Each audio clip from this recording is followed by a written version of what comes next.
ఈరోజు యువనేత, జాతీయ పార్టీ కార్యదర్శి,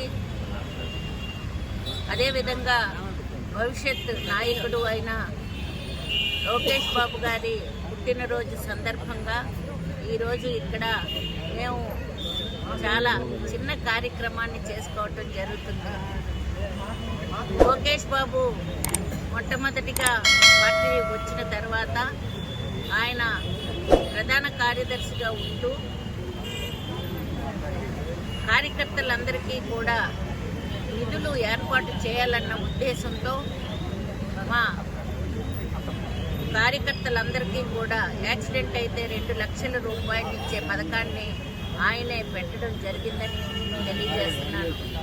ఆ తర్వాత మంత్రిగా ఎన్నో అభివృద్ధి కార్యక్రమాల్లో ఆయన పాల్పంచుకున్నారు. ఆ తర్వాత 2019లో ఓడిపోయినప్పటికీ తెలుగుదేశం పార్టీకి ఒక పిల్లర్గా, అంటే ఒక బలమైన నాయకుడిగా ఉంటూ ఎవరు ఏదన్నా నవ్వుతూ వెళ్ళిపోయారు తప్ప ఎవరిని విమర్శించలేదు. ఆయన అంటూ మాకు ముఖ్యంగా కార్యకర్తలందరికీ భరోసా ఇవ్వాలి, ప్రజలకందరికీ కూడా ఈ పరిపాలనలో జరుగుతున్న అవకతవకల్ని తెలియజేయాలన్న ఉద్దేశంతో పాదయాత్రని మొదలుపెట్టి పాదయాత్రని 2000 కిలోమీటర్ల పైగా నడిచిన తర్వాత తండ్రి గారి అరెస్టు మూలంగా ఆయన పాదయాత్రని ఆపి తరువాత మళ్ళీ పాదయాత్ర మొదలుపెట్టి వైజాగ్లో పాదయాత్రని పూర్తి చేయడం జరిగిందని కూడా తెలియజేస్తున్నాం. ప్రజలు ఈరోజు ఆయన తాతగారు ఒక ముఖ్యమంత్రి, తండ్రి ముఖ్యమంత్రి, ఆయనకి ఎట్నుంచి చూసినా ఏ అవసరం లేదు. ఈ రాజకీయాలతో ఆయనకు అవసరం లేకపోయినా ఈ ఆంధ్రప్రదేశ్లో ఉన్న ప్రతి ఒక్కరూ సంతోషంగా ఉండాలి, ఆనందంగా ఉండాలి, వాళ్ళందరితోనే మా జీవితాలు ముడిపడి ఉంటాయి అన్న ఉద్దేశంతో రాజకీయాల్లో ఉంటూ ఈరోజు తెలుగుదేశం పార్టీకి ఒక ఉవ్వెత్తున ఏ విధంగా అయితే ఉప్పెన వస్తుందో అలా తీసుకురావడం జరిగిందని కూడా తెలియజేస్తున్నాను. ఒక్క అడుగుతో మొదలుపెట్టి ఉప్పెనలా ముగించిన లోకేష్ బాబు గారికి ఆ భగవంతుడు ఆయుష్, ఉషస్సు, ధనస్సు అన్నీ ఇవ్వాలని కోరుకుంటూ మున్ముందు పెద్ద నాయకుడిగా మా తెలుగుదేశం పార్టీకి ఆశాజ్యోతిగా ఉండాలని కోరుకుంటూ మరోసారి ఆయనకి నా పుట్టినరోజు శుభాకాంక్షలు నేను, మా తెలుగుదేశం పార్టీ నాయకులు, అదేవిధంగా మా తెలుగుదేశం పార్టీ కుటుంబ సభ్యులు అందరూ కూడా తెలియజేయడం జరిగిందని తెలియజేస్తున్నాను.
అయిపోయింది ఉన్నది ఎక్కడ ఉన్నావా?